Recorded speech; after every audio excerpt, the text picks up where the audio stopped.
Hola, buenos días con todos. Bienvenidos a nuestro webinar gratuito, el cual está preparado para todos nuestros clientes, colaboradores y seguidores en general. Para mí es un honor poder compartir este espacio virtual hoy día con una invitada súper especial que nos va a hablar sobre un tema coyuntural, justamente a puertas de que ya estamos en los vencimientos de las declaraciones juradas anuales. Antes de poder explicar brevemente el perfil de nuestra expositora que nos acompañará el día de hoy, quiero compartir con ustedes brevemente un poco más de nosotros, de Quantum Consultores, sobre todo para aquellos que por primera vez se unen a este espacio. Como han podido visualizar en el video anterior, Quantum Consultores es una firme consultoría contable, tributaria, y trabajamos mucho bajo la óptica de la prevención. Por eso es que uno de los productos bandera de Quantum Consultores son las auditorías tributarias preventivas.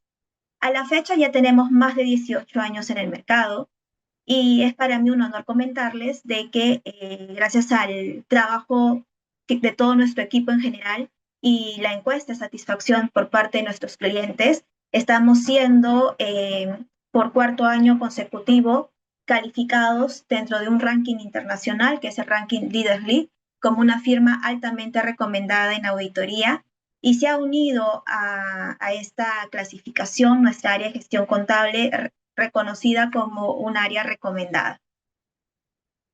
Durante la pandemia y a raíz de los beneficios que nos ha traído la virtualidad, dentro de nuestra firma se creó una nueva línea de negocios que es Quantum Escuela de Negocios, cuyo objetivo es poder llevar capacitaciones de primer nivel al alcance de todos. Y justamente uno de los productos más relevantes de esta área son el plan de suscripciones, a través de los cuales por el pago de una membresía pueden obtener muchos beneficios, entre ellas las capacitaciones permanentes de diversos tópicos, tanto de índole contable, tributaria, laboral, y contarán con una asesoría personalizada, eventos gerenciales y también podrán tener acceso a un banco de preguntas y respuestas.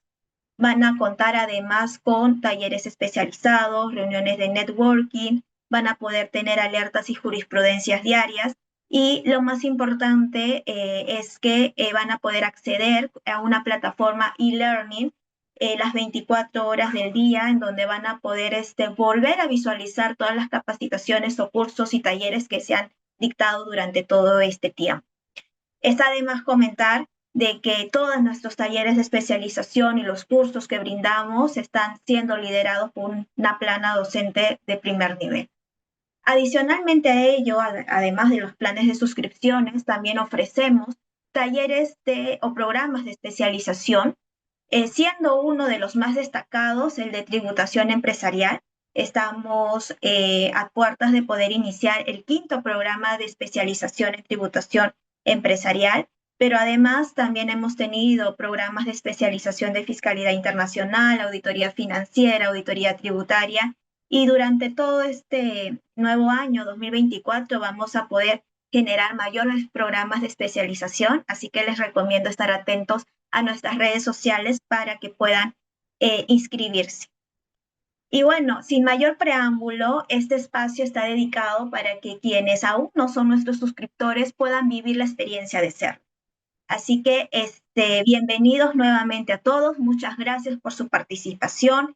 Cualquier pregunta o consulta que puedan tener, pueden escribirlas en el icono de preguntas y respuestas, ya que al finalizar la sesión, nuestra expositora invitada va a poder atender a cada una de ellas.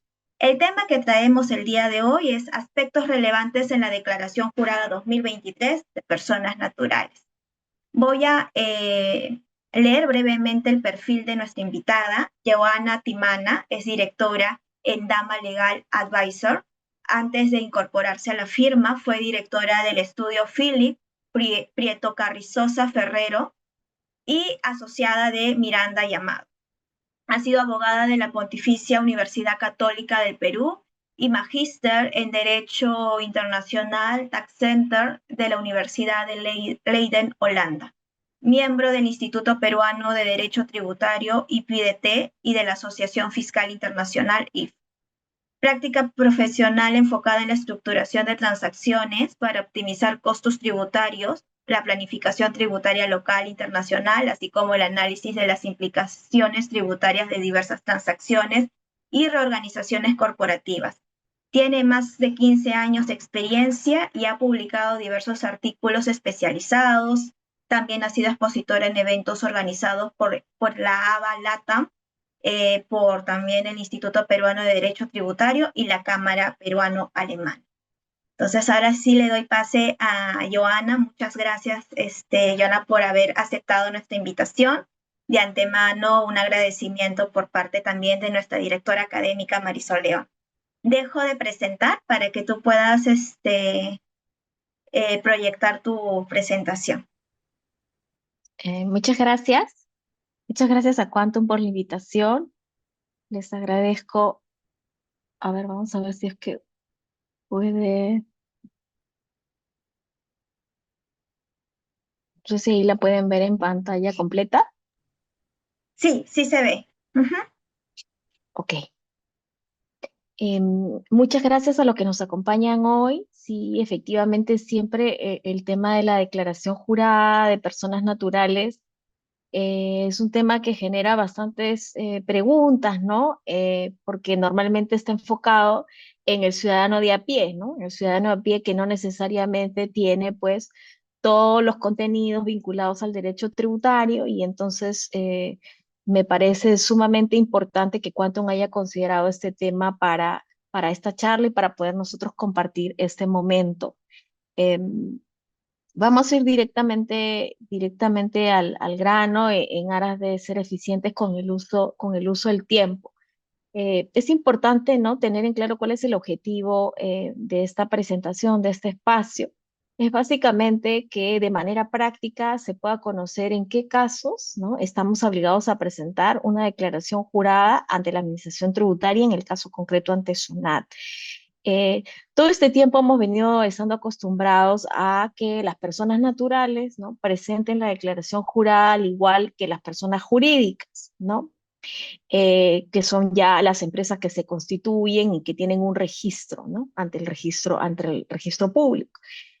Lo que sucede es que a partir de este año, ¿no?, se ha implementado un diferimiento en el cronograma, lo vamos a ver, y ahora ya el vencimiento de las personas naturales no coincide con el de las personas jurídicas, sino se ha dado cierta flexibilidad en el compliance y en la oportunidad de pago, y esto se ha diferido con un plazo máximo hasta mayo, lo que no significa que no se pueda presentar, digamos, en las fechas a las que hemos estado acostumbrados, porque mayo es una fecha máxima, el cronograma siempre es una fecha máxima.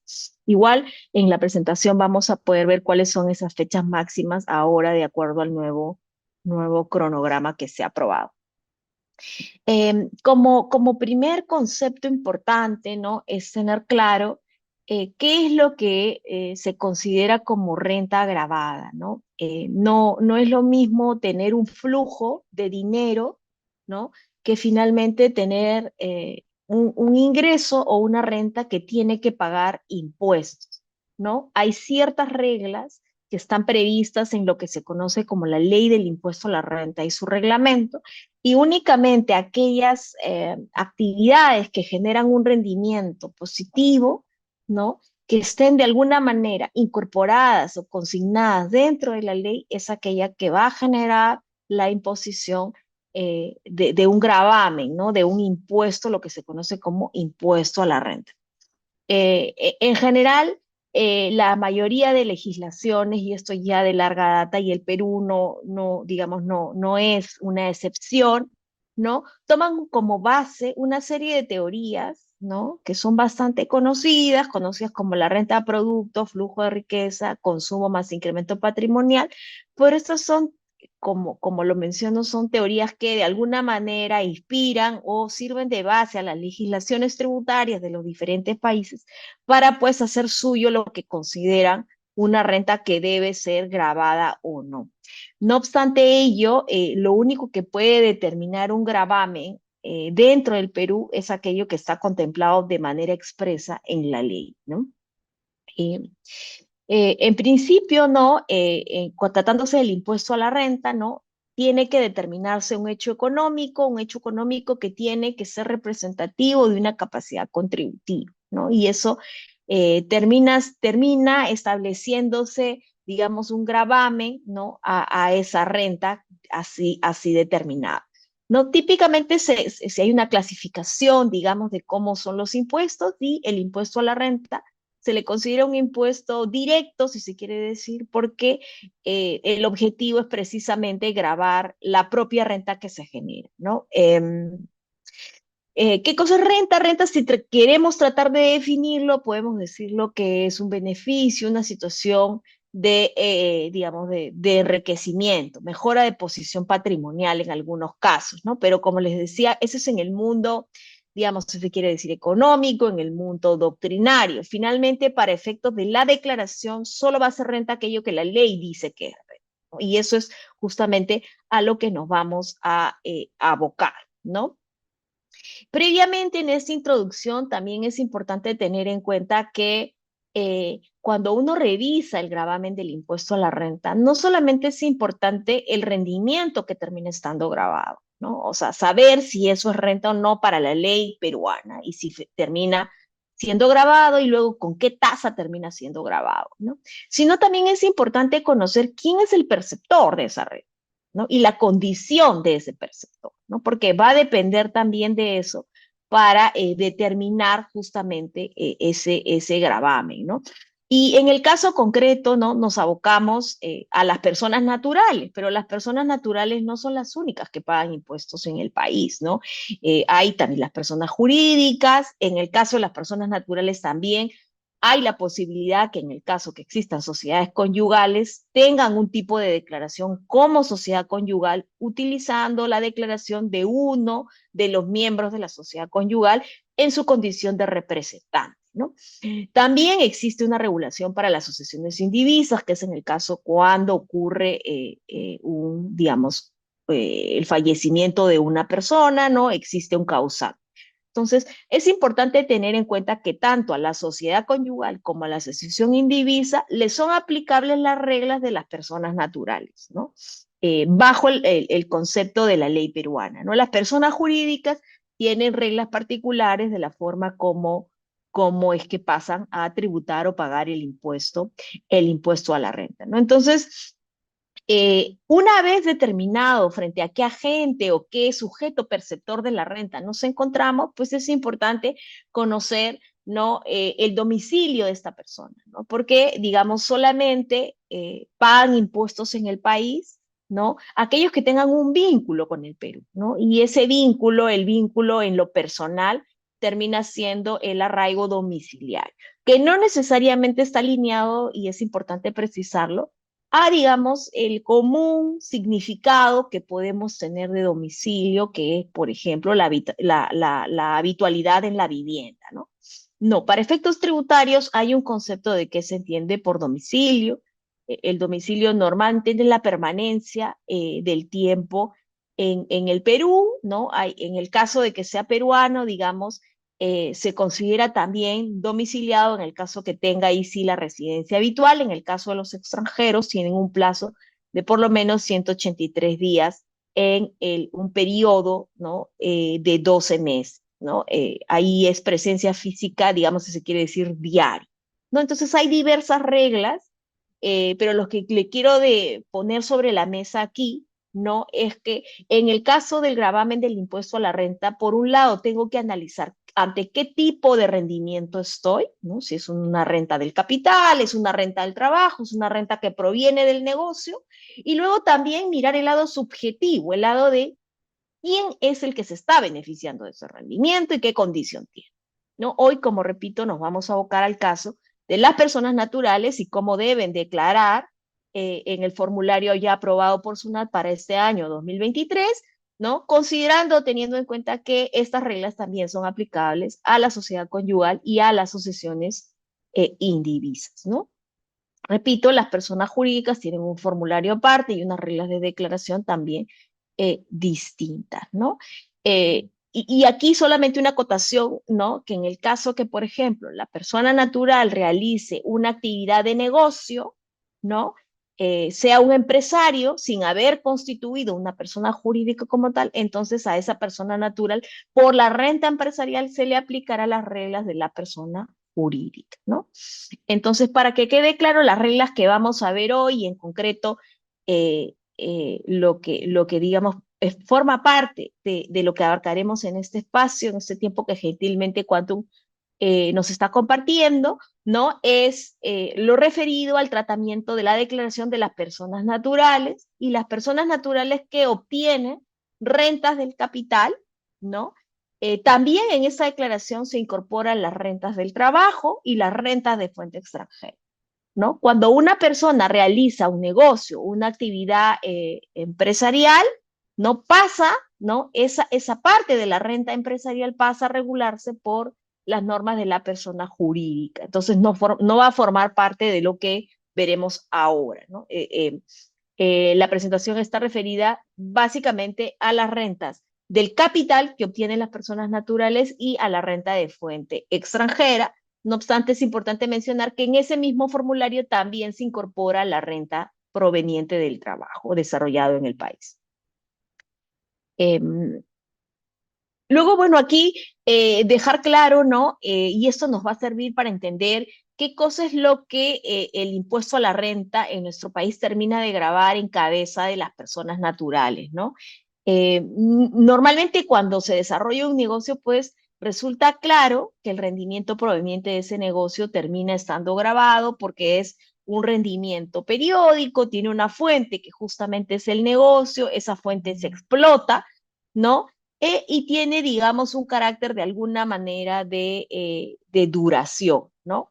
Pero nuestras reglas no solamente pretenden grabar los resultados que provienen de un negocio, sino también existe un gravamen a las ganancias de capital, en el caso en concreto de las personas naturales. Ya vamos a ver sobre qué bienes. Las ganancias de capital se generan cuando se da una venta de un bien, ¿no? Una venta que no implique un comercio, que no implique una disposición habitual. Y a veces esto es complicado, digamos, de entender, ¿no? En el sentido de esta línea gris que se pasa de estar frente a una ganancia de capital porque me dedico de alguna manera esporádicamente a vender, digamos, un inmueble, y otro al estar ante una disposición habitual de bienes, ¿no? Si yo ya hago un comercio de bienes, entonces ya estoy ante una actividad de negocio y nuevamente me paso a regir por las reglas de las personas jurídicas, ¿no?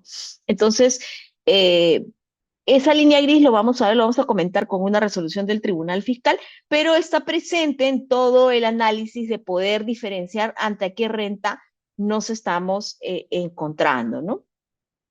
Y esta última, digamos, vertiente de incremento patrimonial no ha sido recogida en la ley del impuesto a la renta en el caso de las personas naturales, ¿no? Las personas naturales simplemente, digamos, simplemente termina pagando impuestos, ¿no? Por los rendimientos periódicos constantes dentro de esta teoría de renta producto y las ganancias de capital únicamente respecto de ciertos bienes de capital que vamos a ver justamente en eh, la siguiente diapositiva. Eso de alguna manera ya lo comentaba, ¿no? Del criterio subjetivo de poder revisar quién es finalmente el sujeto y la condición de ese sujeto que percibe el rendimiento o la renta que termina estando grabada, ¿no? Esa condición subjetiva, digamos, en el caso de las personas naturales, ha sido puesta en nuestra norma, como les decía, sobre la base del domicilio, entendiendo domicilio bajo la ley concibe como domicilio, que les decía que no siempre está referido a la residencia habitual, ¿no? En el caso de las personas jurídicas, básicamente hay una regla de la constitución, el lugar de constitución. Si están constituidas en el país, si están registradas, es ahí donde digamos, se considera que está constituida en el país y que es domiciliada para efectos tributarios peruanos, pero digamos, eso es lo que, digamos, la ley peruana ha recogido, pero todo ese, digamos, todas esas alternativas o posibilidades de fijar la residencia existe y también han sido de alguna manera recogidas en otras jurisdicciones, ¿no? Eh, por ejemplo, en el caso de los países mayormente europeos, ¿no? Ellos miran, por ejemplo, la sede de dirección efectiva, porque prefieren atender al lugar en donde realmente se toman las decisiones relevantes de las personas jurídicas, donde está el management administrativo relevante, y no necesariamente a un formalismo que es el lugar en donde finalmente decidió constituir la empresa. Entonces, pero lo cierto es que en nuestro país mantenemos todavía estos criterios para las personas naturales de domicilio y para las personas jurídicas lugar de constitución. Aquí ya estamos entrando, luego de esta introducción, a lo que la ley pasa de manera expresa a considerar como los rendimientos que pasan a estar grabados con el impuesto, ¿no? Y como les decía, aquí es donde empieza, ¿no? Digamos, la necesidad de diferenciar o de analizar qué tipo de rendimiento es el que está obteniendo la persona natural, ¿no?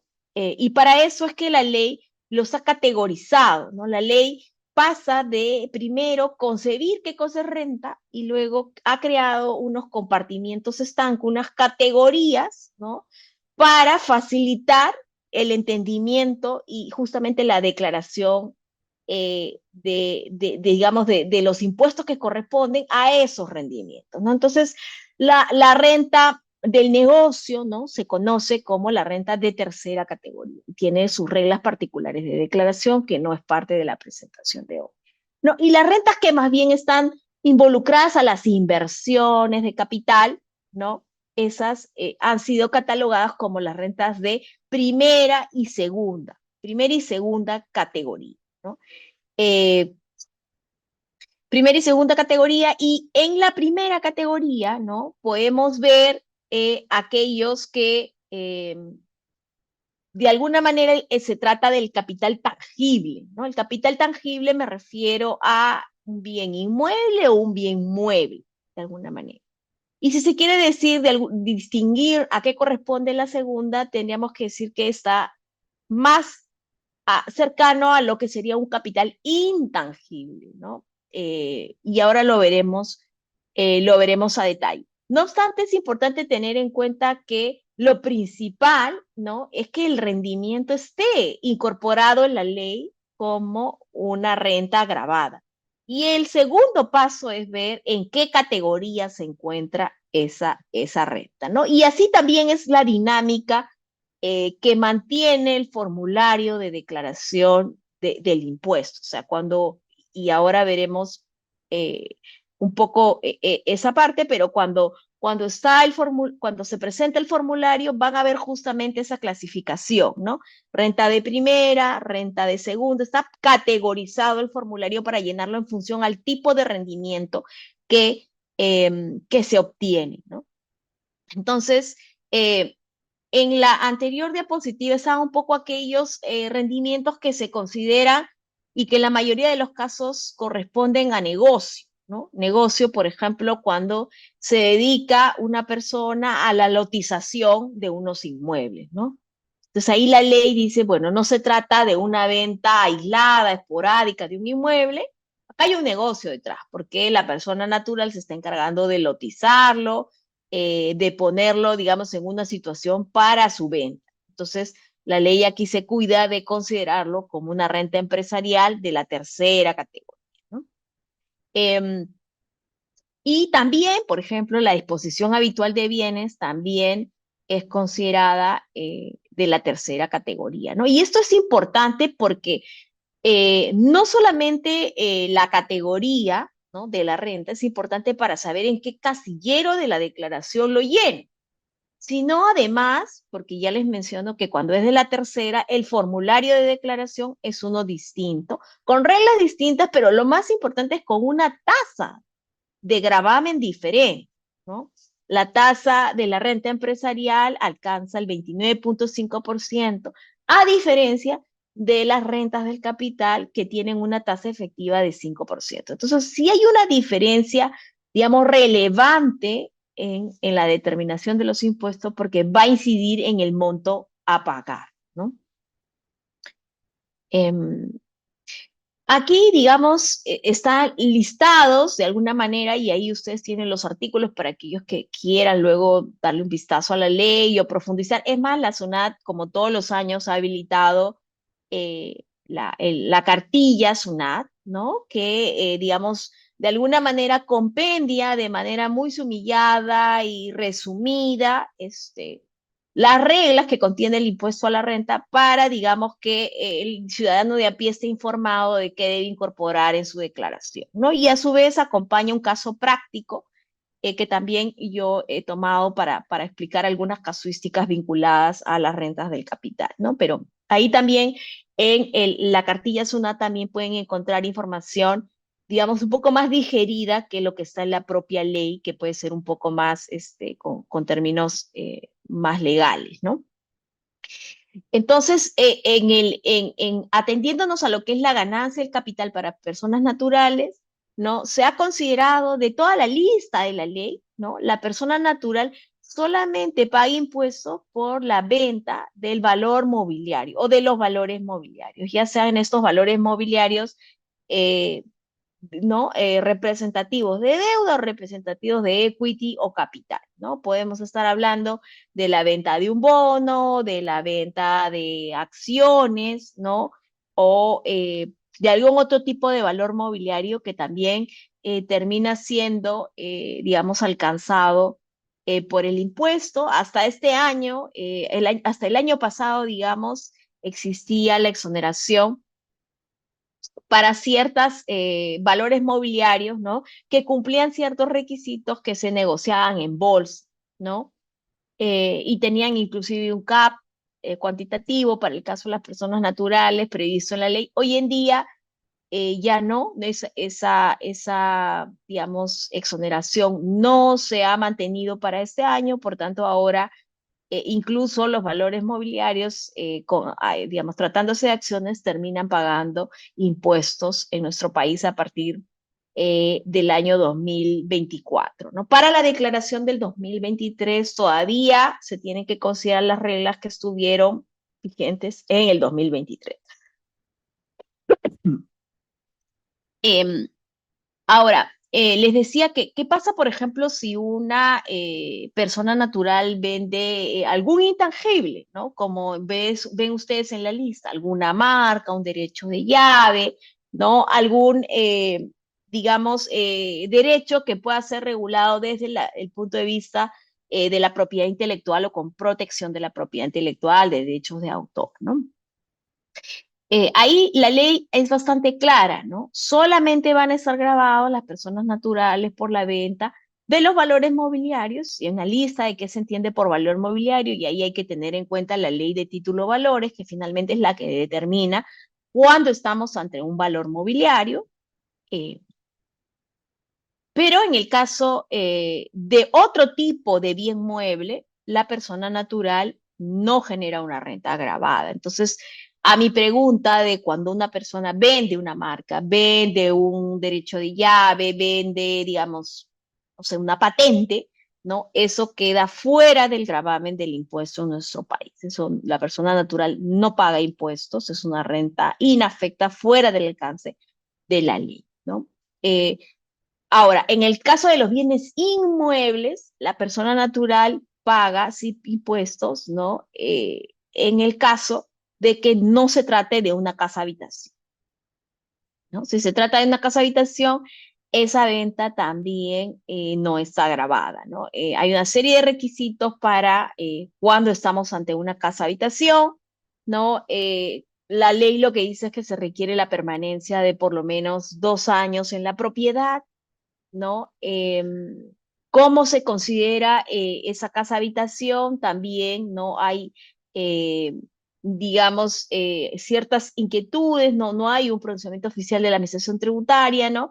Respecto de qué pasa cuando la casa habitación, ¿no? Está conformada por una propiedad horizontal, ¿no? Esa propiedad horizontal normalmente está conformada por lo que es el departamento, tiene depósitos, puede tener estacionamientos, ¿no? Entonces, también hay, digamos, todavía no se ha especificado en la ley, ¿no?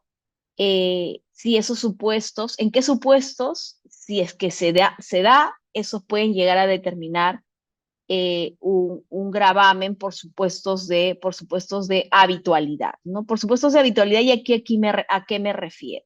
Porque claro, cuando la persona natural vende un inmueble en un año, ¿no? Pues mantiene su tasa de 5%, su tasa efectiva reducida de 5%. Pero ¿qué pasa si vende dos o más en un año, ¿no? Eh, la persona natural pasa a sufrir un incremento de su tasa, ¿no? Entonces no es un tema menor, es un tema sumamente relevante, ¿no?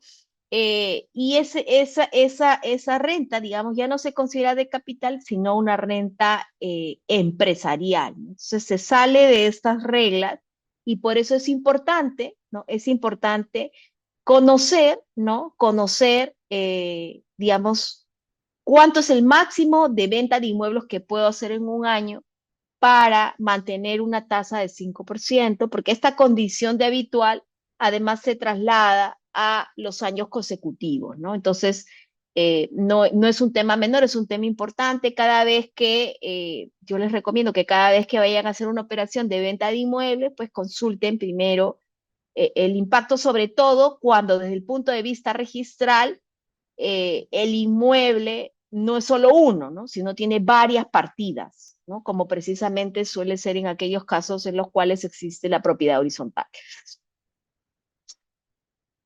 Porque podría haber ahí un tema detrás del cómputo de lo que es habitual o no. Eh, qué otras ganancias quedan fuera del campo del impuesto? Aquellos inmuebles, ¿no?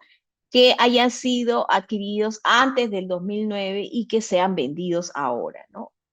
Allí también hay una disposición que ya tiene una larga data, desde 2004, que esos bienes también quedan, la rentabilidad o la ganancia que sea consecuencia o que se derive de su venta, tampoco paga impuestos, ¿no? Entonces, en resumen, ¿no? ¿Qué cosa es renta desde el punto de vista de la ganancia de capital? O sea, cuando hay una operación de venta, cuando una operación de venta en cabeza de una persona natural, yo tengo que mirar el bien que se ve. Si se está vendiendo un inmueble, revisar la condición de ese inmueble. ¿Cuándo fue adquirido? Si fue adquirido antes del 2004, entonces no paga. Si fue después, podría eventualmente sí pagar impuestos. Descartar que se trate de una casa habitación. Y luego, por último, tengo que validar si es el primer inmueble que vende en el año, ¿no? Si es el primer inmueble que vende en el año, no hay problema, alcanza la tasa reducida de la tasa efectiva de 5%. Si ha vendido más inmuebles, hay que ver qué tipo de inmuebles, por qué vendió más, cómo se vendió, porque allí podría haber un incremento de la tasa y pasar a tributar como una renta empresarial, como una renta de tercera categoría, con una tasa de 29.5. Incluso en ese caso, la persona natural está obligada a emitir una factura, cosa que no sucede cuando se vende solamente un inmueble en el año, ¿no? Eh, Aquí justamente compartía con ustedes esta resolución del Tribunal Fiscal, que es del 2017, pero el criterio en realidad ya es un criterio reiterado de años anteriores, ¿no? Por eso está también la resolución del 2011, en donde la administración y de alguna manera ha sido convalidado por el Tribunal Fiscal, que hay algunos elementos que podría llevar a concluir que estamos ante una renta empresarial, y cuando estamos en una renta del capital, cuando estamos ante una venta de inmuebles, ¿no?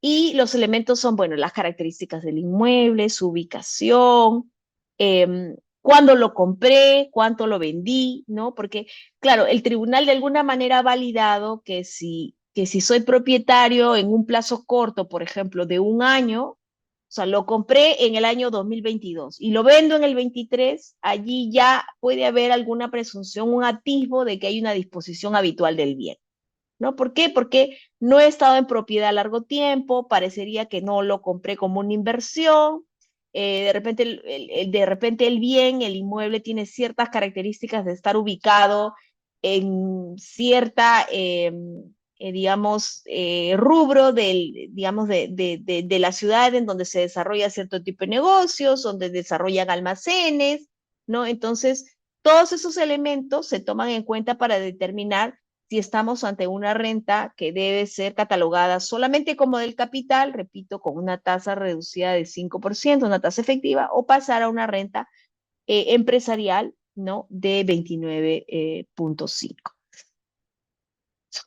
Aquí está el resumen un poco de las categorías, ¿no? Les decía que las categorías son importantes una vez que hemos analizado que ya se trata de una renta recogida en la norma, ¿no? Y las categorías, como les decía, también han sido incorporadas en el formulario de llenado de la declaración jurada, porque inclusive cuando uno accede al formulario, la pregunta, ¿no? Le pregunta, ¿va a llenar usted rentas de primera o segunda o también va a llenar rentas del trabajo?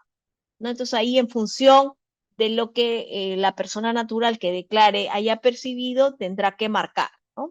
Si no hay rentas del trabajo, simplemente se marca las rentas del capital y se le van a aperturar los módulos, ¿no? De la renta de primera y de la renta de segunda, que son de las que estamos en esta sesión conversando, y también eventualmente la renta de fuente extranjera, que es considerada, luego veremos, también como una renta de segunda en algunos casos, ¿no? Entonces, como les decía, la renta de primera es la renta que está vinculada al bien corporal, puede ser mueble o inmueble, también se incorporan los derechos sobre esos bienes.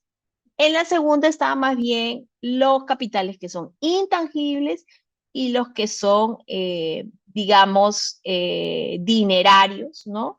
Y las ganancias del capital, ¿no? Las ganancias del capital también han sido incorporadas en la renta de la segunda categoría, ¿no? Como les decía, la renta empresarial está catalogada como una renta de tercera. La renta de cuarta categoría es la renta del servicio, digamos, del trabajo, ¿no? La renta del trabajo en una condición de independiente, ¿no? Y la quinta categoría en una condición de dependiente, ¿no? Todas estas categorías de la primera a la quinta corresponden a, digamos, un despliegue de la actividad en nuestro país, que de alguna manera conservan un vínculo, la generación de la renta genera un vínculo con nuestro país. ¿No? Si eso no es así, pasamos a estar en el rubro que está, digamos, del azul menos intenso, ¿no? Que está referido a las rentas de fuente extranjera, ¿no? Aquellos que están, digamos, que han sido obtenidas en el exterior, en jurisdicciones distintas o por actividades desarrolladas en el exterior, ¿no? Porque las personas naturales también pueden obtener rentas de origen de fuente extranjera. Ahora, también es importante que tengan en cuenta que antes de determinar, ¿no? Si es que algo va a pagar impuestos, también mirar si es que no están listados en una exoneración o tienen una condición de inafectación legal, ¿no?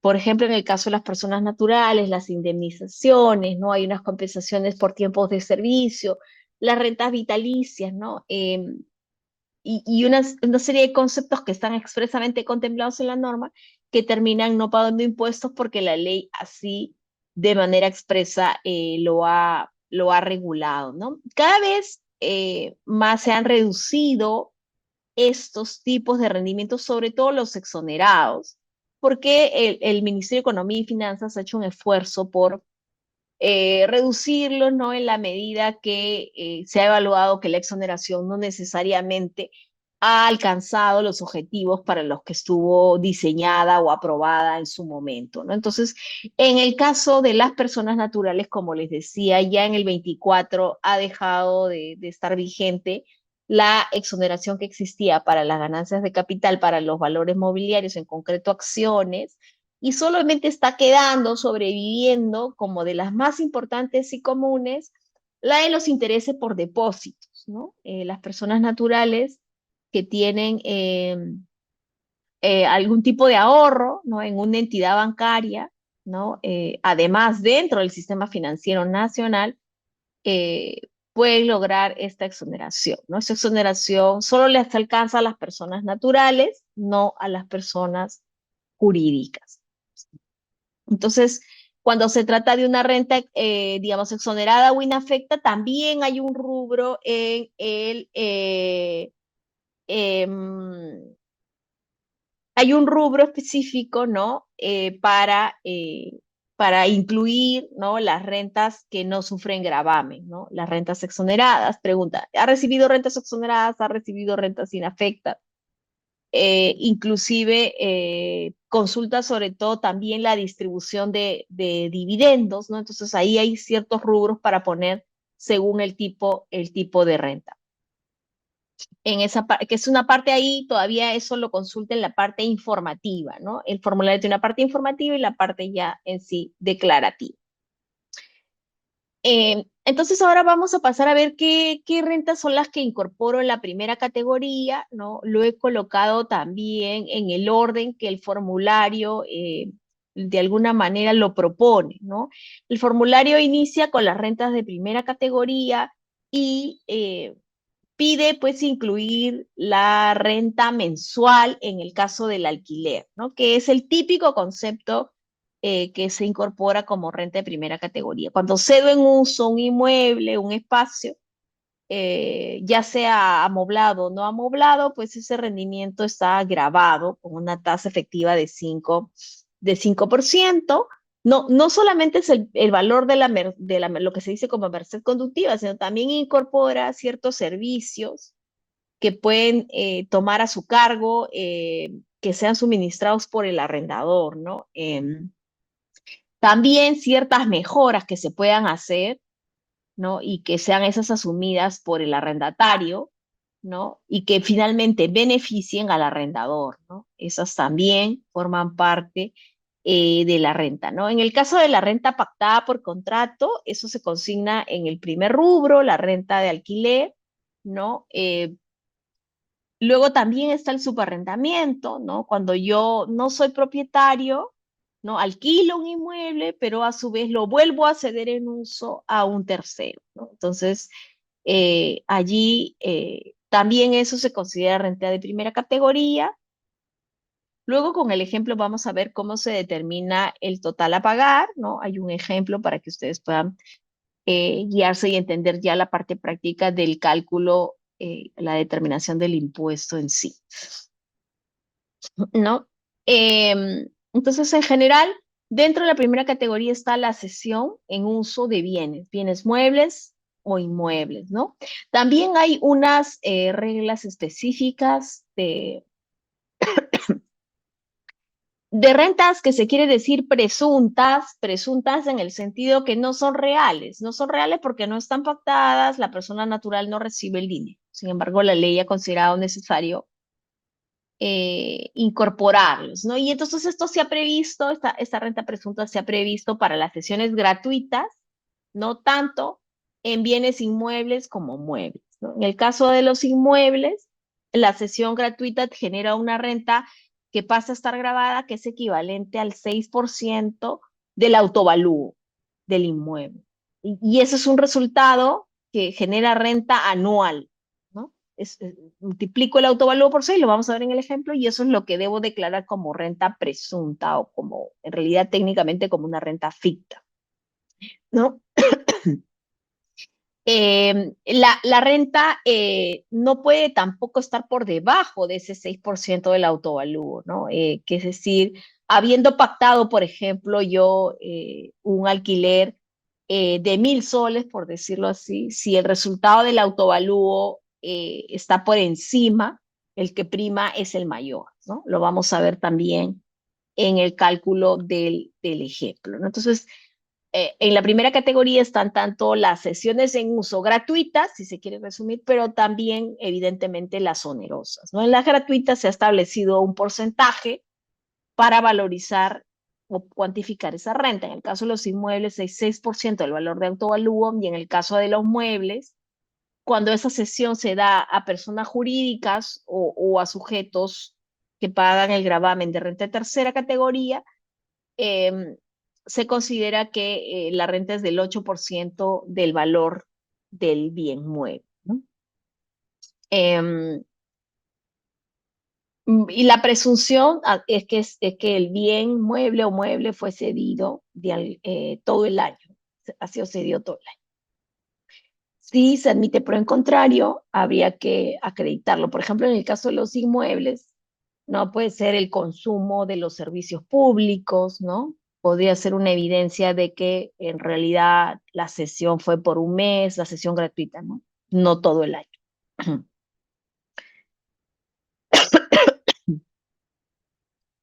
¿Qué pasa en los casos de copropiedad? ¿No? En los casos de copropiedad no se aplica, digamos, esta regla. O sea, un copropietario puede usar de manera exclusiva el inmueble y no se aplica esta regla de cesión gratuita, ¿no?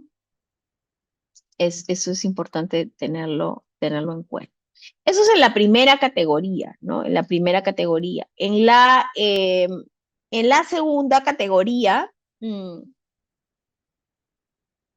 eh, en la segunda categoría están, como les decía, las rentas de los capitales, ¿no? Y también las rentas provenientes de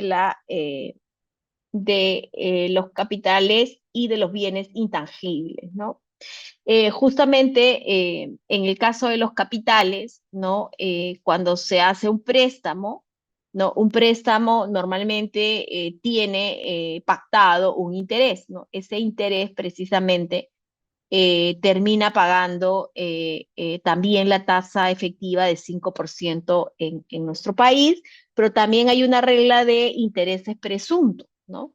Los intereses presuntos, que justamente acaban de tener una reciente modificación en cuanto a la tasa, eh, también tienen un gravamen, ¿no? La ley regula y las personas naturales no han sido excluidas de esa presunción, ¿no? Entonces, inclusive los préstamos entre personas naturales eh, quedarían alcanzados por esta regulación de intereses presuntos. No hay ningún pronunciamiento del Tribunal Fiscal en el sentido que esta presunción no aplicaría para las personas naturales, ¿no? Hay exclusiones, sí, ¿no? Exclusiones. Cuando, por ejemplo, le presto a una persona jurídica, esa persona jurídica puede acreditar con sus libros de contabilidad que el interés no se pactó porque no está cargado el gasto, no está registrado el interés en su contabilidad, ¿no? Cuando los préstamos no son mayores a una IT, ¿no? En los casos que sean adelanto de sueldo, eso ya del lado del empleador, ¿no? También casos específicos entre el empleador y trabajador que están bajo régimen de convenios colectivos, pero en general la regla de presunción se aplica, ¿no? Y se ha previsto una tasa que es una tasa bancaria que sirve como referente para calcular los intereses presuntos, ¿no? Aquí con los intereses es importante tener mucho cuidado, ¿no? Mucho cuidado porque tienen una, digamos, forma de declaración dual, si se quiere decir, ¿no? Cuando el interés es otorgado a favor de una persona jurídica, la norma establece que la persona jurídica deudora debe retener el impuesto a la persona natural, ¿no? Cuando eso ocurre, ¿no? De hecho, digamos, se registra una retención del impuesto que queda, digamos, a favor de la persona natural que obtiene el interés.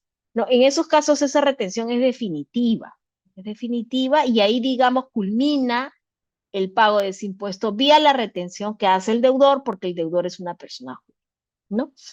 Eh, entonces, allí, digamos, ese interés no requiere ser incorporado en la declaración jurada anual. No, no hay un rubro específico de intereses, ¿no? Los intereses tienen una forma de declaración distinta, no son incorporados a la declaración anual y les digo, normalmente se da vía la retención. Ahora, ¿qué pasa cuando el deudor no es una persona jurídica, es una persona natural o de repente la persona jurídica omite realizar esta retención efectiva del 5%? En esos casos sí se habilitaba un formulario para que la persona natural en el mes en donde percibe o le pagan esos intereses, declare mensualmente esos intereses, ¿no? Con esta tasa de 5%. Y repito, allí, digamos, culmina la liquidación, ¿no? No se incorpora estos conceptos a la declaración jurada anual como tal. Tienen un mecanismo de declaración diferente, ya sea vía retención o declaración mensual, mediante un formulario específico. ¿Qué otro tipo de rendimientos existen distintos a los intereses en la segunda categoría? También están los dividendos, ¿no? Y este también es otro tipo de renta de segunda que tampoco es incorporado como tal en la declaración jurada que se presenta ahora, ahora con el nuevo plazo como plazo máximo en mayo del 2024. No, tampoco, ¿por qué? Porque el mecanismo que se ha previsto para realizar el pago del impuesto sobre los dividendos también es la retención, ¿no? Y aquí el carácter de agente retenedor lo tiene la persona jurídica que hace la distribución del dividendo a favor de la persona natural, ¿no? Entonces, esto también es un concepto que no se incorpora en la parte determinativa, si se quiere decir, del formulario de declaración anual, ¿no? Por eso es que hay un rubro en la parte informativa, les decía, que dice, usted ha percibido dividendos, ¿no? Y, bueno, uno ahí marca sí, coloca el monto, ¿no? Porque luego eso le sirve a la administración tributaria para cruzar información si es que la persona jurídica, ¿no? Que tiene acciones y que distribuye esos dividendos, pues realizó oportunamente la retención en el formulario además que está previsto para que las personas jurídicas declaren y paguen las retenciones que hubiesen efectuado, ¿no?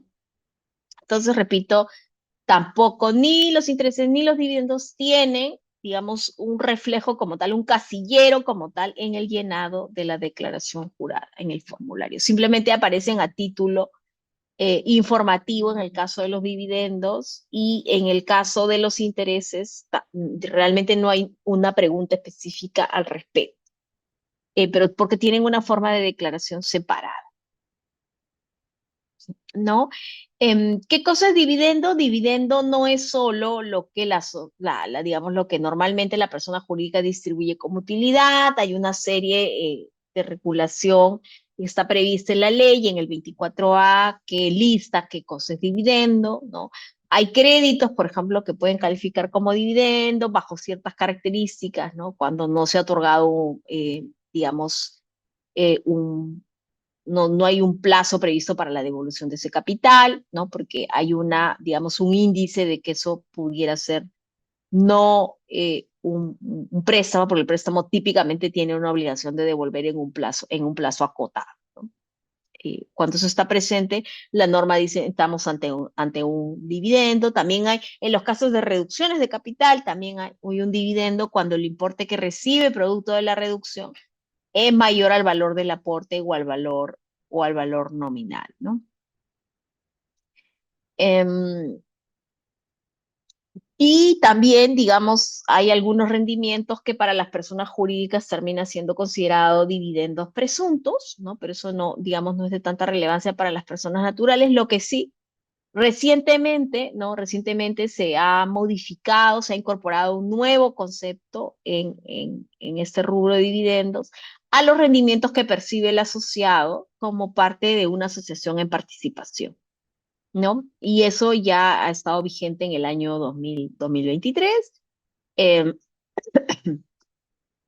entonces, en la eventualidad de que la persona natural haya realizado una inversión del capital vía un contrato asociativo en la modalidad de asociación en participación, a partir de 2023, pues lo que recibe es un dividendo y tendría que también ser considerado así para efectos de las declaraciones de impuestos y en el rubro informativo de la declaración, porque también ya califica como dividendo. Em, luego, ¿no? En la antes de pasar a la renta fuente extranjera, ¿no? También en la renta de segunda categoría, como les decía, están las ganancias de capital, ¿no? Las ganancias de capital, a partir del 2018, las ganancias de capital en el caso de personas naturales que son valores mobiliarios e inmuebles, ¿no? A partir del 2018, en el caso de los valores mobiliarios, se empezaron a regular pagos mensuales, ¿no? Lo que se conoce como pagos a cuenta o adelantos o anticipos del impuesto para no tener que esperar al impuesto anual, ¿no? Entonces, eso también tiene que tenerlo en cuenta, ¿no? De que solamente no es el tema de la formalidad de la declaración al final del año, que ahora se presenta en mayo del 2024, sino también las obligaciones que se tienen que dar a lo largo de todo el periodo, ¿no? Como les decía, desde el 2018 también se agregó la obligación de hacer pagos a cuenta en el caso de los valores, de la venta de los valores mobiliarios, ¿no? Las ganancias de capital de valores mobiliarios sí se tienen que incorporar en la declaración. Sí se tienen que incorporar. Hay un rubro específico para eso. Eh, lo que sí, digamos, solamente quedan excluidos aquellas ganancias de capital que se obtengan a través de fondos mutuos o fondos de inversión. En esos casos no se consigna como tal en la declaración. ¿Por qué?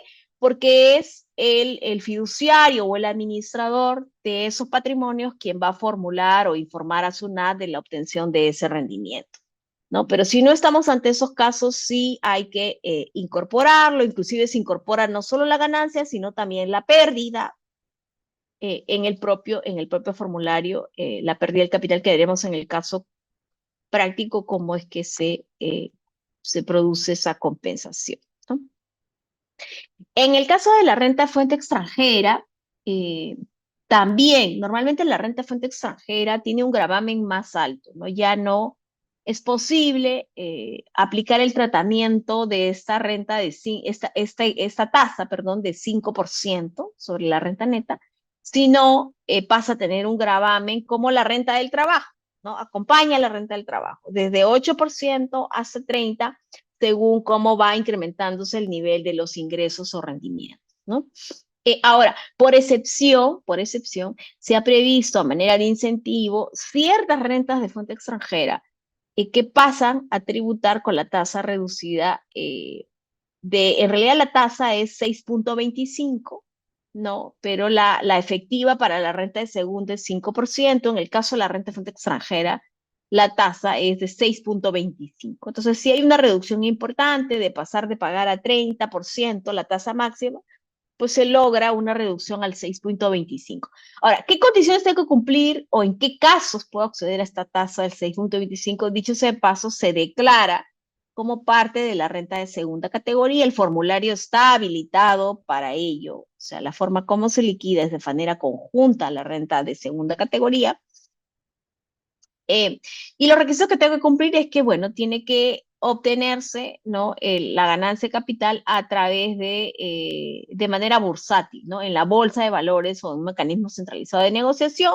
Perú es la bolsa, en un registro, el valor tiene que estar registrado en el registro público y negociarse ahí. O sea, el resultado de la enajenación tiene que obtenerse a través de la bolsa de valores, ¿no? Ahora, no es una bolsa de valores, digamos, exclusiva la peruana, ¿no? También existen convenios de integración, ¿no? Además, que están en todo el proceso de la integración de las bolsas, ¿no? La bolsa peruana, la chilena y colombiana ya fue aprobada, está en curso. Entonces, digamos, los rendimientos por esta vía se deberían ver más potenciados de alguna manera, ¿no? Se ha querido fomentar la integración y para fomentar esa integración se ha mantenido esta tasa reducida de 6,25 frente a la general que alcanza un 30%, ¿no? Ahora, como parte de esa integración está Chile, Colombia, México y Perú. Esos son los países que se han considerado, ¿no? Ahora sí, me gustaría ver con usted, salvo que, no sé, veo que hay preguntas, pero creo que esas irán hacia el final, ¿no? Hacia el final de la presentación, yo creo que mejor lo vemos hacia el final de la presentación. Yo quería compartir con ustedes, luego de este casi una hora que hemos conversado sobre los conceptos, si se quiere decir, teóricos, ¿no? Ya con un esquema mucho más práctico de cómo es que finalmente se liquida el impuesto tanto en la renta de primera como en la renta de segunda y la renta de fuente extranjera, ¿no?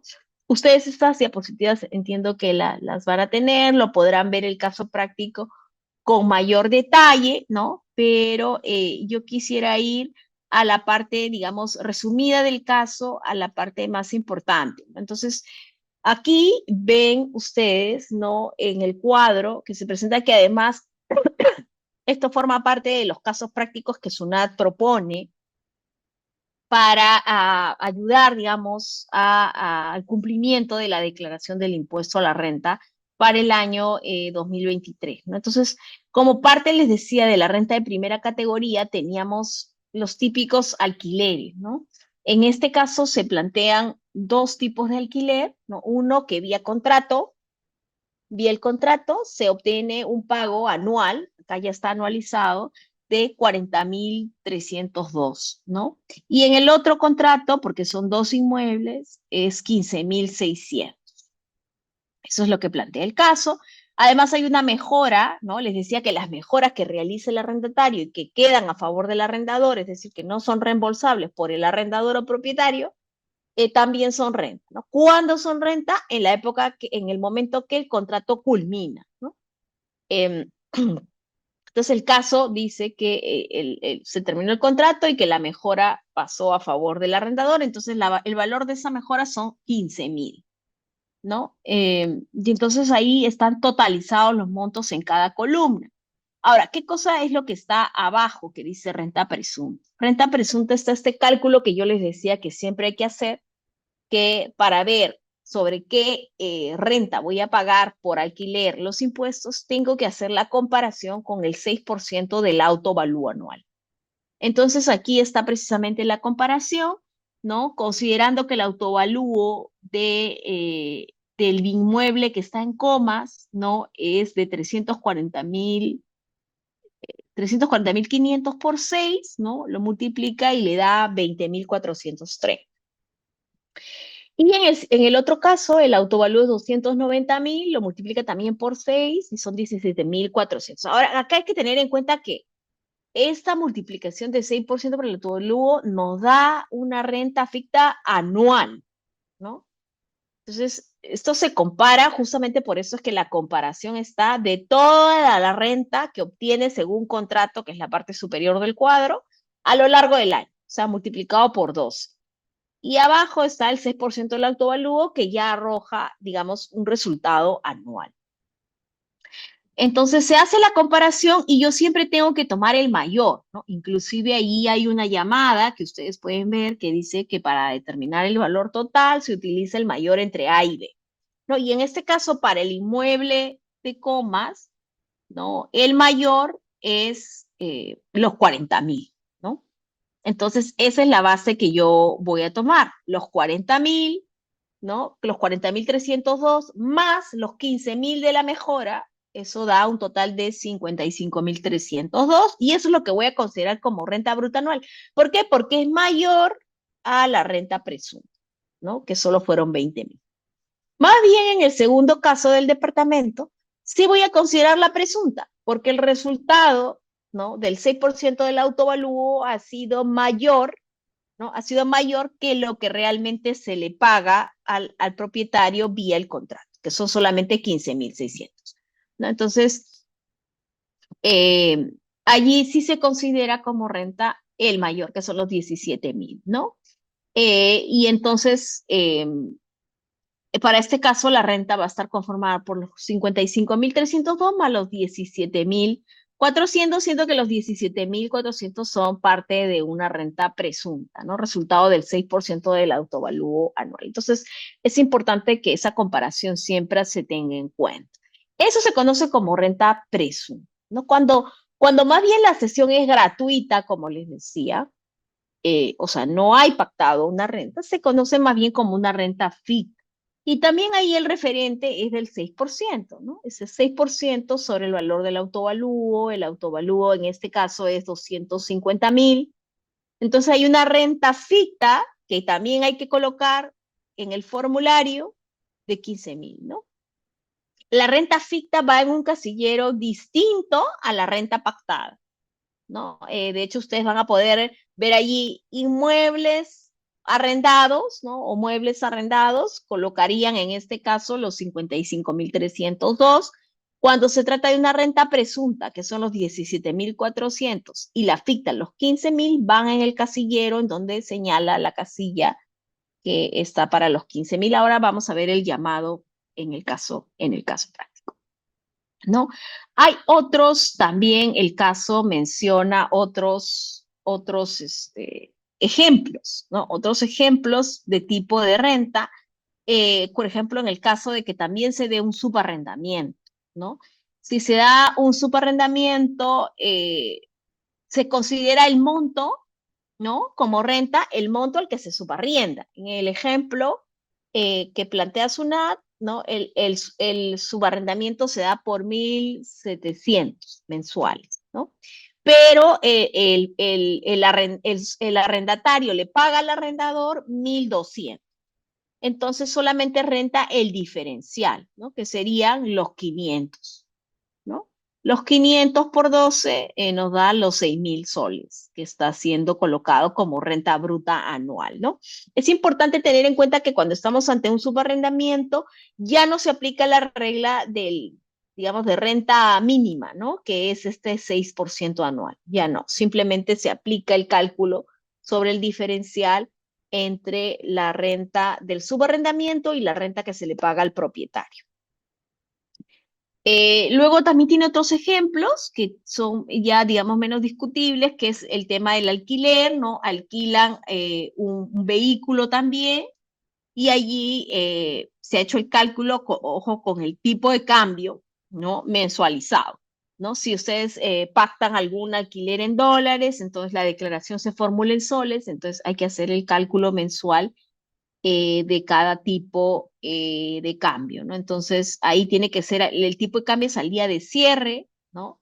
Del devengo de la operación, que eso se considera que es de manera mensual. Entonces, ahí ya tienen ustedes en el caso práctico que ha publicado SUNAT, tienen el tipo de cambio ya que la SUNAT está considerando para las operaciones, o sea, que les puede servir de referente para hacer el cálculo a soles por mes, ¿no?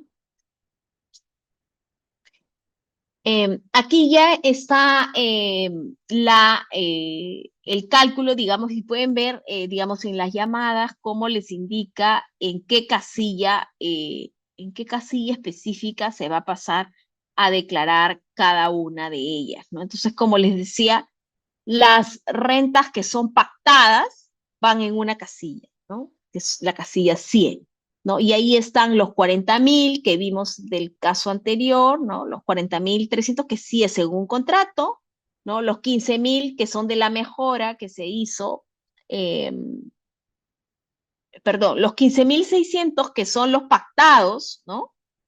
Que son los que están en el contrato, ¿no? Los 20.000 que son los del vehículo que se dio, más el subarrendamiento. Todo eso es según el contrato, son los 82.053, ¿no? ¿Qué pasa con el diferencial de la renta mayor, que era la presunta, ¿no? Entre los 15.600 y los 17.400, ¿no? Ese diferencial, ¿no? Lo declaro como una renta presunta. Entonces lo declaro separado, ¿no? Lo declaro separado como parte en otra casilla, ¿no? Eh, en la casilla 557, ¿no? Ahí hay un llamado, la casilla 157, y ahí entonces está el diferencial de los 17.400 menos lo pactado en el contrato, que es la real, ¿no? Que son los 15.600. Ese diferencial de 1.800 es el que se va a declarar en la casilla 557.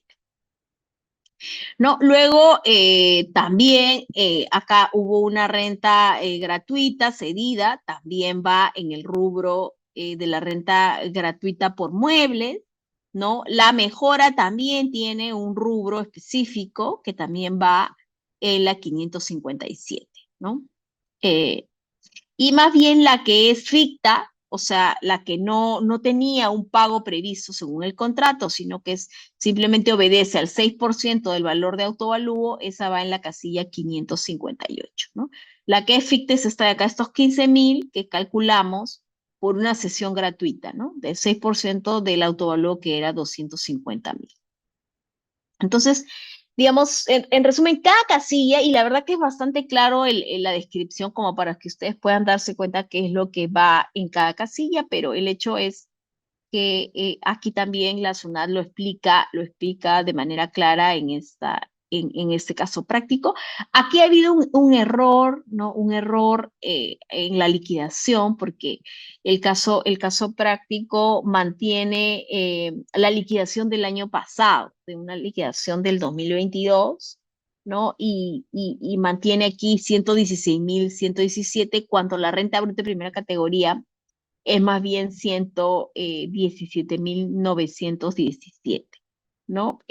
Pero digamos, pero básicamente el cálculo es así, ¿no? Sobre esa renta bruta total, que les digo debió ser 117.917, pero bueno, asumiendo que son los 16.117, ¿no?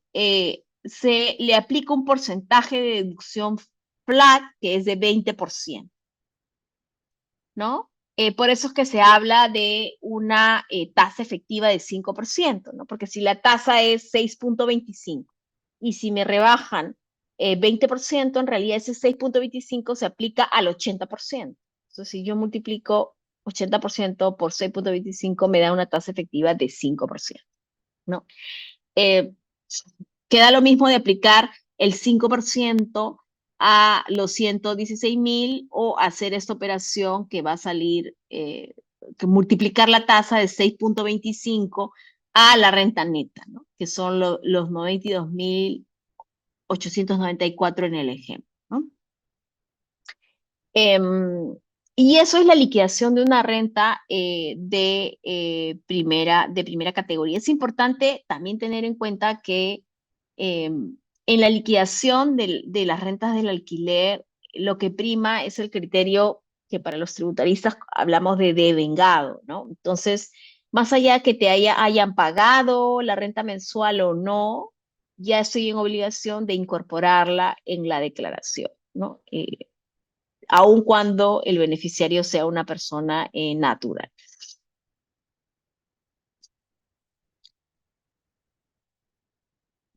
Ahora pasaremos al caso más bien de la segunda categoría. Es un caso un poco más largo. Aquí Zona no actualizó los ejemplos que tenía propuestos para el 22, ¿no? Los ha mantenido. Inclusive ha mantenido un error o un typo porque la data toda está referida al 2022, pero también mantiene digamos, la misma lógica para este 2023, ¿no? Entonces, hay, digamos, varios ejemplos, ¿no? Varios ejemplos de cómo se hace la liquidación para la renta de segunda categoría. Yo me voy a referir a los que considero más importantes. Y uno de ellos es el primer rubro, ¿no? Un fondo mutuo. Aquí hablamos de una inversión de 5.000 soles que se hizo a través de un fondo mutuo que tiene una administradora, ¿no? Y decide rescatar su participación en 6.500. ¿No? Y como su inversión fue 5.000, ¿no? Entonces su ganancia, estamos hablando de una ganancia de 1.500 en realidad. Perdón, sí, de 1.500, ¿no? Entonces, como usted puede ver en este cuadro resumen, ¿no? Sí, existe un gravamen, la renta bruta es el diferencial entre lo que invirtió y lo que rescató, que son los 1.500, pero como les decía, eso no forma parte de la declaración porque la forma de pago se hace vía la retención, ¿no? Lo declara la sociedad administradora. Luego también en el ejemplo 2 es otro de los que no se declara, ¿no? Porque se trata de un interés por depósito, ¿no? El interés por depósito, les decía, en el caso de las personas naturales, tiene una forma de declaración aparte y en este caso además está exonerado, ¿no? Está exonerado porque según el caso es un interés por depósito, entonces no, tampoco hay gravamen, ¿no? Eh, entonces tampoco se incorpora en la parte determinativa, ¿no? Lo que es la bolsa de valores, ¿no? La bolsa de valores de Lima, aquí también el ejemplo todavía mantiene el ejemplo de la renta exonerada, ¿no? En el caso que en el 2023 todavía se mantiene, ¿no? Habría que verificar con la bolsa de valores si el valor mobiliario tuvo presencia bursátil y si efectivamente no había raciones de vinculación, no se vendió por encima del porcentaje habilitado para gozar de la exoneración. Entonces, validar que en efecto estoy ante la exoneración antes de presentar esta declaración y tener en cuenta el costo, ¿no? Invertido o lo que se conoce como costo computable de ese valor mobiliario como tal, ¿no? Luego, en el caso de las acciones de Sintec, que es en el ejemplo el 3.2, ¿no? Más bien el resultado fue de una pérdida, ¿no? Terminó perdiendo su costo invertido o computable, pues es mayor a su ingreso y ha generado una pérdida que veremos cómo aplico esa pérdida en mi declaración, porque si me sirve, puedo usar la pérdida cuando hay una coexistencia en el mismo periodo fiscal, sería en el 2023, que por una operación he tenido una ganancia de capital y por la misma, para una operación similar vinculada a valores mobiliarios, he tenido también una pérdida. Entonces, ahí tengo la posibilidad de oponer la pérdida de compensar. Y el caso 3.3, ¿no? Son acciones, fíjense, de una empresa residente en Colombia, ¿no? Y que en Colombia tenemos un tratamiento particular porque digamos, es un país de la comunidad andina, hay un tratado, un convenio de alguna manera equivalente para evitar la doble imposición, es un convenio multilateral recogido en la decisión 578. Entonces, ellos tienen un tratamiento especial, ¿no? La convención lo que dice es que en esos casos Colombia debe grabar, el Perú no graba, y entonces veremos cómo se incorpora eso también en la declaración. Luego, en el 4, ¿no? En el 4 también es una venta, ¿no? Una venta de acciones que sí cotizaban y también las vendió ante la baja del valor, ¿no? Entonces, para la liquidación, digamos, tendremos en cuenta el 3.2 y el 3.3, ¿no? Y el 3.1, digamos, es una venta convencional en bolsa, ¿no? Es una venta en bolsa que, digamos, el caso plantea la exoneración que estuvo vigente hasta el año pasado porque tenía se dice que las acciones tenían presencia bursátil, ¿no? Luego,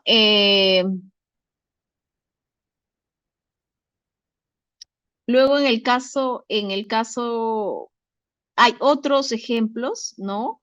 Como por ejemplo una empresa que reside en Paraguay, ¿no? Es importante también mencionar la del caso 6. ¿Por qué? Porque Paraguay no está dentro de la lista corta que tenemos de países con convenios de integración, que son los de la renta fuente extranjera que les decía que se liquidan conjuntamente con la renta de segunda y alcanzan una tasa reducida de 6.25, ¿no? Entonces, en este caso, esta renta si genera un rendimiento, ¿no? Acciones de una empresa de Paraguay, ¿no? Que se llama el Titán, genera una ganancia de 8.000, esa ganancia de 8.000 pues tendrá que tributar con la tasa escalonada de 8 a 30%. No estará sujeta a la liquidación de este 6.25, ¿no? Luego también está el caso 7, es importante porque son unos bonos que son emitidos por una empresa también colombiana, ¿no? que también tienen esta característica de tener un residente en países de la comunidad andina. Ahí la ganancia fue de 6.700, ¿no? Eh, y luego está en el 8, fíjense los derechos de autor. También es importante los derechos de autor porque les decía que la enajenación de derechos de autor no está grabada con el impuesto, ¿no? Porque las personas naturales solo pagan impuestos por la venta de los inmuebles, salvo que se trate de casa habitación o sean adquiridos hasta antes del 2004. O si se trate de valores mobiliarios, ¿no? Si se trata de derechos de propiedad intelectual, como el que se plantea en el caso, derechos de autor, quedan fuera del campo del impuesto, por tanto eso no debería formar parte de la declaración jurada, ¿no? Entonces ahora vamos a pasar a la liquidación, ¿no? El caso de las acciones de El Pino, ese es el caso, es el caso el 5, creo que ese no lo leí, ¿no? Pero es una empresa domiciliada en el Perú, ¿no? Eh, que por un monto hace una ganancia de 26.000, ¿no? Obtiene una ganancia de 26.000, las compró, dice acciones que transfirió en diciembre por un monto de 33.000 y obtuvo una ganancia de 26.000 porque las había comprado a 7.000, ¿no? Fíjense que las acciones las compra en Italia, ¿no? Entonces, no es relevante el lugar donde las compra, ni la ley del contrato que rige la compra, ¿no? Lo importante es quién es la entidad emisora de esas acciones. Si la entidad emisora de esas acciones es peruana, como en este caso El Pino es una entidad domiciliada en el Perú, entonces tributa bajo las reglas de la segunda categoría con esta tasa de 5%, ¿no? Eh, entonces, por eso es que eso también está incorporado en en esta declaración. Estos fueron los 4.000 que obtuvo por la venta de esas acciones, ¿no? Entonces se suma, ¿no? Y se realiza una deducción, ¿no? Eh,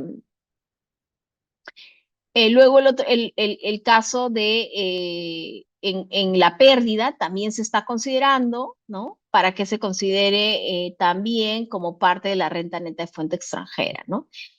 Al igual que la primera categoría, aquí también hay una deducción ficta que el mismo formulario lo va a calcular, ¿no? El mismo formulario lo va a calcular, que es de 20%, ¿no? Y aparece en automático en la casilla y aquí se aplica digamos, el 6% sobre la renta neta o 5% sobre la renta bruta, ¿no?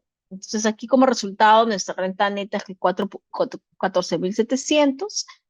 Esta es la renta de fuente extranjera que tributa de manera conjunta con la renta de segunda categoría, ¿no? ¿Por qué? Porque dijimos las acciones del Pacero, dijimos que son de Colombia, ¿no? Y los bonos de la Gacela se vendieron en Chile. Entonces, se vendieron en Chile, también entra al MILA. Ahora aquí yo considero que el ejemplo tiene un error, ¿no? Porque estos valores, ¿no? Aquí dice, el 7 dice, en un viaje de vacaciones a Chile, ¿no? Decide comprar bonos emitidos por la empresa colombiana, ¿no? Entonces, más allá de que la negociación se haya dado en Chile, debería considerarse que este es un rendimiento que solo paga impuestos en Colombia por la decisión que tenemos. Lo que les comento que lo que busca es que solamente se pague impuestos en un país, ya sea en Colombia o en el Perú, y en este caso le debería corresponder como país emisor a Colombia, ¿no? Como regla general. El caso no especifica si el deudor es peruano, ¿no? De repente haya algo que cambie el ejemplo, pero lo cierto es que aquí, si hubiese sido tal cual como la redacción está del número 7, lo correcto es que se hubiese considerado como una renta que solo grava, o sea, paga impuestos en Colombia y no en el Perú. En el Perú debiera estar, digamos, considerarse no grabada, ¿no? Y lo mismo por el lado de las acciones, la otra parte que estaba en el otro ejemplo, que creo que es el 3.3 del Parcero, ¿no? Es una empresa también colombiana, vende estas acciones, ¿no? Entonces también son acciones que están emitidas en Colombia. Entonces, en lugar de acuerdo a la decisión, debiera eso grabarse en Colombia, no en el Perú. Sin embargo, en el ejemplo, SUNAT sí lo incorpora para el cálculo, ¿no? Entonces, solo hacía esa tingencia. En mi opinión, ahí hay una inexactitud en el ejemplo que utiliza SUNAT, pero digamos, asumiendo que era otro país, no los que menciona, por decir, podría ser México, ¿no? México, con México no tenemos estas reglas de la comunidad andina, y México es un país que sí está en el convenio de integración, entonces podría acceder al tratamiento de la regla que se conoce como regla Mila, ¿no? De 6.25.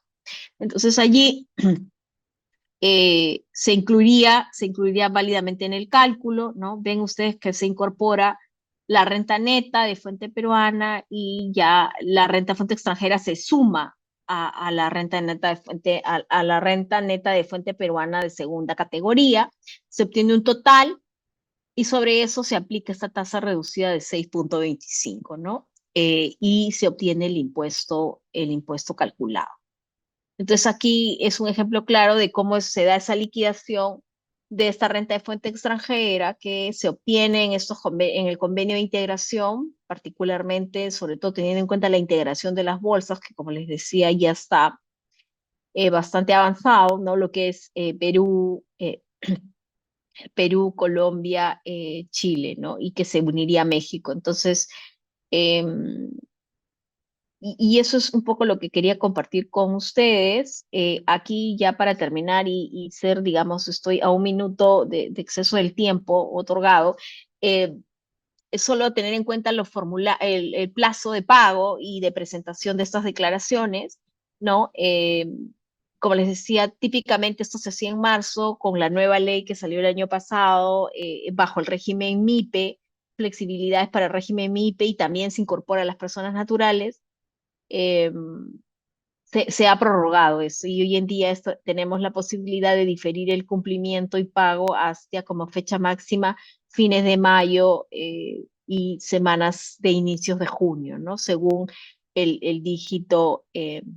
último dígito del RUC, ¿no? Y eso es lo que tenía para compartir con ustedes.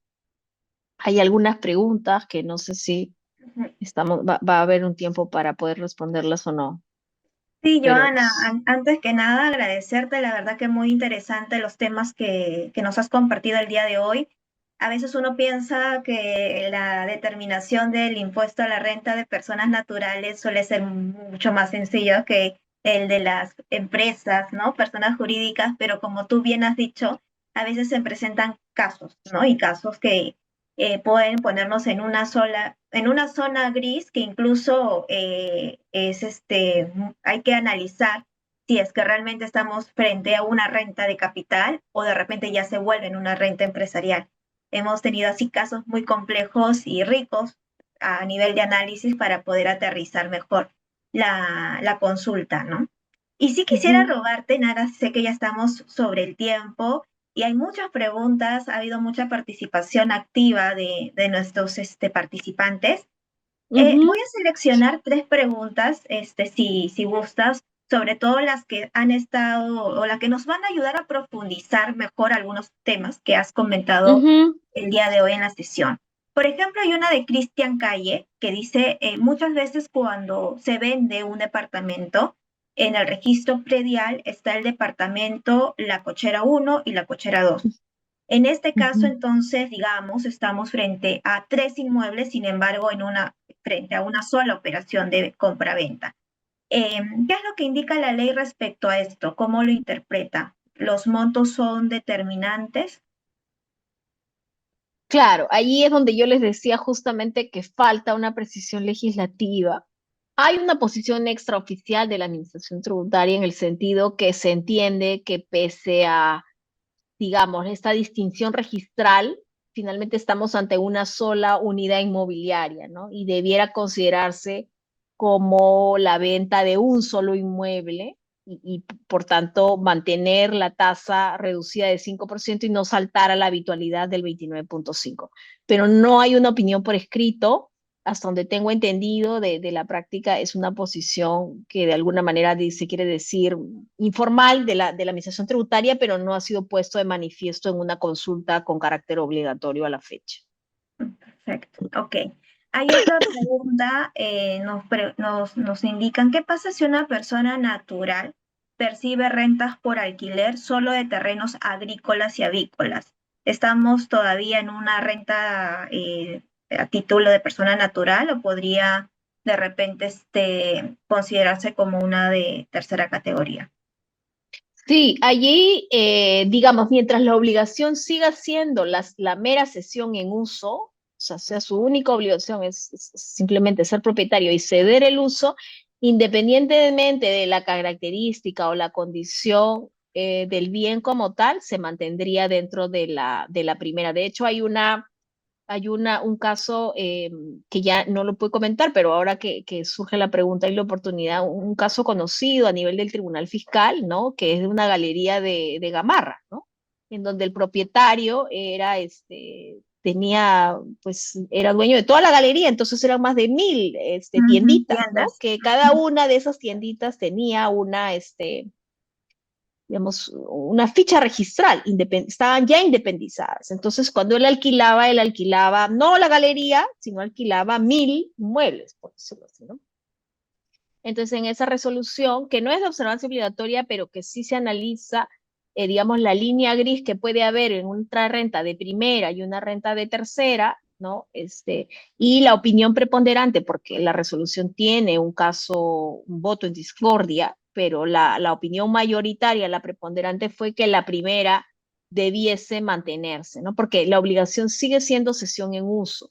Sigue siendo una renta del capital independientemente del número de inmuebles que tú hayas cedido, ¿no? Porque no hay el desarrollo de alguna actividad, sigue siendo exclusivamente capital, ¿no? Porque el propietario solo se obliga a ceder en uso el inmueble, ¿no?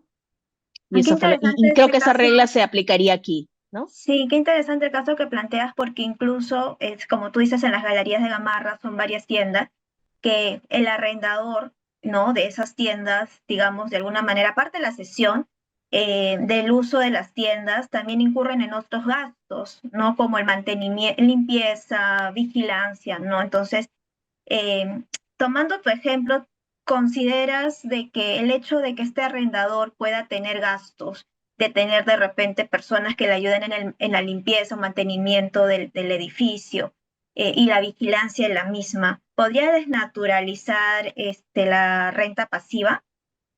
Sí, en algún momento sí se ha conversado eso y creo que eso fue un poco el deal breaker en el caso, por ejemplo, cuando son más bien los fondos de inversión que tienen a inversionistas personas naturales, ¿no? Y son los que se dedican a administrar la cesión en uso de los inmuebles o los alquileres, ¿no?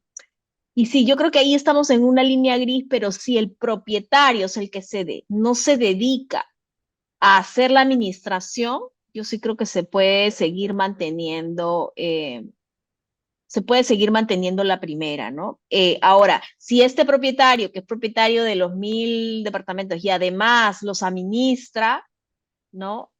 Allí, o sea, los administra a título personal, no es que contrata a un tercero para que se encargue de la administración, sino es que lo administra directamente, sí creo que ahí puede haber algún tipo ya digamos, de mezcla con una actividad y llevarnos a la actividad empresarial, ¿no? Pero si es la mera administración, ¿no? Porque, digamos, en los edificios también hay una administración, ¿no? Los edificios de vivienda, cuando alquilan, ¿no? Y eso forma parte, digamos, del compromiso del arrendatario, ¿no? De pagar los gastos del mantenimiento en adición a la renta, ¿no? Y eso no, o sea, esos gastos de arrendamiento suman a la renta agravada, como hemos visto, pero no es que cambia la naturaleza, ¿no? Pero ahí sigue siendo la obligación de ceder en uso porque es un tercero quien se encarga de la administración, ¿no? Un No, tercero ok. designado por el comité de propietarios, ¿no? Sí. Perfecto. Y finalmente, han habido muchos casos, sobre todo a raíz de la pandemia, que las personas naturales han retirado su AFP, ¿no? Entonces, justo a raíz de eso nos consultan si es que existe alguna obligación en la declaración jurada anual en el que estas personas deban declarar este retiro de la AFP del 95.5% por jubilación anticipada que hayan podido hacer. ¿Existe esa obligación, por lo menos a nivel informativo, o no? Sí, a nivel informativo hay un rubro en donde se tiene que declarar las rentas inafectas, ¿no? Y ahí tendría que, considero yo que incorporarse porque en la medida que esos retiros tengan carácter previsional, pues no serían, no tendrían que pagar impuestos, ¿no? Pero sí debería consignarse a título informativo, ¿no? Ok. Listo, Ujú. Joana, no queremos abusar de tu tiempo. Yo creo que amerita hacer una sesión parte 2 de estos temas que se nota que ha habido mucha inquietud sobre algunos detalles para profundizar más. Te agradezco Ajá. bastante tu tiempo y nuevamente, ¿no? De parte de Marisol, de la doctora Marisol León y de todo el equipo de Quantum Consultores y Quantum Escuela de Negocios, agradecemos tu haber aceptado la invitación y de hecho, querer comprometerte para que nos acompañes en la siguiente, en alguna siguiente charla que se pueda, programar. No, al contrario, muchas gracias a ustedes, muchas gracias a Quantum, a Marisol que dirige estas capacitaciones y nada, yo encantada, ustedes tienen ya mi correo, así que cualquier duda también, los que pueda ayudar, con total libertad. Muchas gracias. Gracias, Joana. Y ahora sí, bueno, a todos los participantes agradecer también habernos acompañado y todavía invitarlos a que nos acompañen un ratito más. Voy a darle pase a José Súclupe porque quiere hacerles extensivas algunas invitaciones y poder darle alguna información adicional sobre lo que se viene en nuestra área de Escuela de Negocios. Muchas gracias, Joana, me despido. Gracias, José. Eh, Igual, me despido, hasta hasta luego. luego. Que tengan Chao. buen día todos. Igualmente. Hasta luego. Gracias. muchas Ya, ok, gracias chao, chao. Mónica, muchas gracias profesora Joana y Hasta luego. queridos amigos todos. Mi nombre es José Zúclupe, soy el jefe del área de capacitaciones de Quantum Escuela de Negocios. Y el día de hoy quiero darles mayores detalles y una promoción para que ustedes se puedan suscribir a a nuestra, valga la redundancia, suscripción en asesoría y capacitaciones virtuales. Eh, Como habrán podido ver, las capacitaciones que nosotros realizamos semana a semana, para ellas siempre convocamos a los profesionales más destacados de acuerdo a su especialidad, ¿no? Por ejemplo, el día de hoy hemos tenido a la doctora Joana, que es directora del estudio Danma Legal Advisors, que es uno de los estudios más destacados junto a la doctora Rocío Liu. Ahora, una asesoría de este tipo que ofrece nuestra suscripción en el mercado tiene un costo promedio de $150 la hora. Este tipo de asesoría, nuestra suscripción le brinda haciendo que tengan un ahorro. ¿Por qué? Porque la suscripción les brinda 6 horas de asesoría durante un año, lo cual equivaldría a un desembolso si no fuesen suscriptores a un desembolso promedio de 4.000 soles solo en asesorías. Ahora, con respecto a la capacitación, nuestra suscripción les ofrece capacitación todas las semanas. Todas las semanas van a poder participar en temas contables, tributarios, laborales, coaching y liderazgo. La próxima semana tenemos capacitación, las siguientes semanas tenemos capacitación y nuestros suscriptores ya no tienen que pagar. Para ellos está incluido. El mes pasado tuvimos un taller de cierre contable y tributario que tiene un costo para quienes no son suscriptores, pero los suscriptores no pagan. A ellos les brindamos como mínimo 8 talleres al año. Este mes tenemos otro taller donde vamos a abarcar los aspectos más relevantes que tienes que tener en cuenta al presentar tu declaración jurada anual, aquello que no debes dejar pasar. Entonces, Para quienes no son suscriptores tiene un costo, pero para nuestros suscriptores ya está incluido. Ahí tienes también un importante ahorro de hacer. El servicio de la suscripción les brinda, además de asesoría especializada, de capacitación permanente, les brinda actualización diaria para que estén inmersos o actualizados a la vanguardia de todos los cambios legales que se van dando a diario. Entonces ustedes van a tener a diario esto, van a tener los boletines cada quincena y fin de mes, van a tener acceso a un banco de consultas en nuestra plataforma y no solamente eso, sino que cada capacitación tiene su certificado. Ustedes van a poder generar sus certificados, descargar los materiales, revisar los videos. Si no lo pudieron ver en vivo, pueden ver la grabación. Y no solo eso, sino en cuanto a capacitación, también van a poder revisar aquellas capacitaciones que se realizaron desde antes que usted sea suscriptor. Entonces los invito a que puedan suscribirse, aprovechar la promoción. Este servicio tiene un costo normal de 1.999 soles, incluido el IGB. Pero quienes se suscriban el día de hoy, porque esta es una promoción que no está en redes, no está en ningún lado, podrán hacerlo con un descuento del 20% por pago al contado. Es decir, pagando 1.599 soles, incluido el IGB, van a poder suscribirse y aprovechar desde hoy todos los beneficios durante un año. Es decir, durante un año ya no tienes que pagar por cursos, ya no tienes que pagar por talleres, ya no tienes que pagar por asesoría porque te incluye el plan y vas a estar actualizado a diario. Todos los que deseen suscribirse, por favor, pueden escanear este código QR. Ahora, además de eso, los invito a que puedan participar de nuestro programa de especialización en tributación empresarial, que este es uno de los programas más requeridos del año y el que más rápido se agotan sus vacantes. Entonces, hemos convocado a la plana docente más destacada del medio de acuerdo a su especialidad, al que es especialista en renta, al que es especialista en IGB, al que es especialista en no domiciliados, al que es especialista en auditoría. Y, por ejemplo, aquí tienes tres grandes beneficios por los cuales deberías participar en esta especialización. Primero, porque hemos convocado a la plana docente más destacada de acuerdo a su especialidad. Segundo, que hemos considerado una estructura curricular que normalmente no es tan completa por las demás universidades. Hemos considerado módulos como, por ejemplo, la auditoría tributaria preventiva. Hemos considerado un módulo como, por ejemplo, que es la incidencia de las NIF en la tributación. Vamos a ir paso a paso y lo mejor de este programa es su metodología, la metodología del caso. Es una metodología que a ustedes los va a sacar de su zona de confort, les va a presentar casos con problemáticas para que ustedes resuelvan.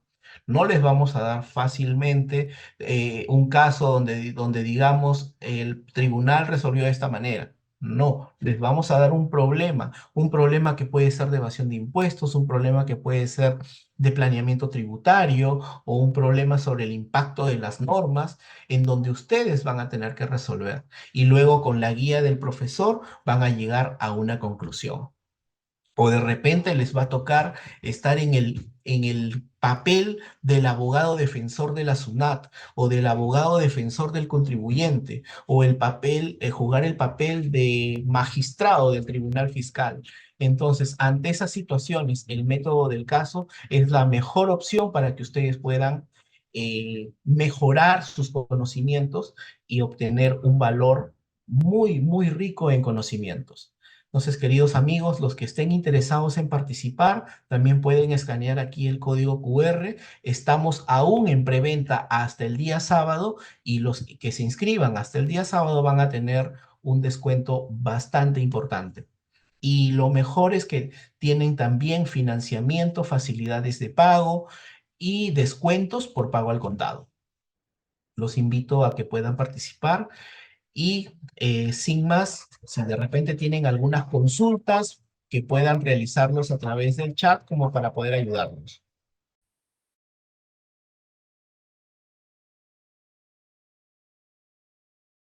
Parece que no hay consultas, queridos amigos, entonces espero que puedan participar de nuestros programas de especialización o también suscribirse para que puedan gozar de los beneficios que estos programas les ofrecen. Muchas gracias a todos.